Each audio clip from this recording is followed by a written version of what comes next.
Rendons-nous à l'ouest de la Côte d'Ivoire, plus précisément à Biakouma. L'Office ivoirien des parcs et réserves OIPR et ses partenaires ont adopté le plan de gestion et de préservation de 2 aires protégées à l'issue d'un séminaire bilan. 2 jours durant, ces experts ont réfléchi sur les techniques à mettre en place en vue de mieux protéger les parcs du Mont Sangbé et la réserve naturelle intégrale du Mont Nemba. Théodore Kanga. Protéger, restaurer et préserver le couvert forestier ivoirien, telles sont les missions que s'est assigné l'Office ivoirien des parcs et réserves.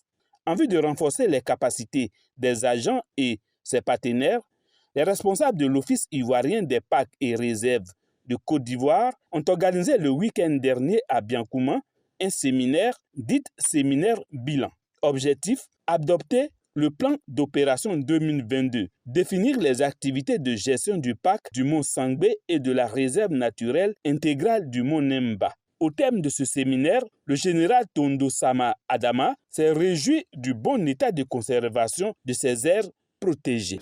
Pour ce qui concerne le bilan des activités, il faut noter qu'on a pu constater qu'il y a une performance de près de 80% qui a été réalisée par la direction de zone ouest de l'OIPR. Cela veut dire que les activités qui avaient été planifiées pour l'année 2021 ont pour la plupart été exécutées et de bonne manière. Ce serait prétentieux de dire que l'administration réussirait seule ce pari-là. Donc les populations, en s'impliquant aux côtés de l'administration également s'engage à trouver des financements, s'engage à trouver des partenaires pour mettre en œuvre des projets au profit de ces populations qui sont donc à la périphérie de ces aires protégées-là. L'OIPR, en ce qui concerne le Mont Sangbé, intéresse à double titre le conseil régional, qui a déjà une convention pour pouvoir mettre en place une véritable plateforme de collaboration pour les activités riveraines et tout ce qui touche les populations.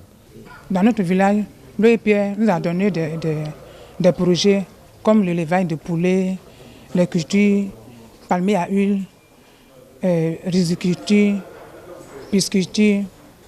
En tout cas, l'OIPR a beaucoup fait pour nous. Et nous demandons toujours à l'OIPR de nous appuyer. Le plan d'opération 2022 prévoit le renforcement de la surveillance et la sensibilisation des populations contre l'abattage illicite et la chasse.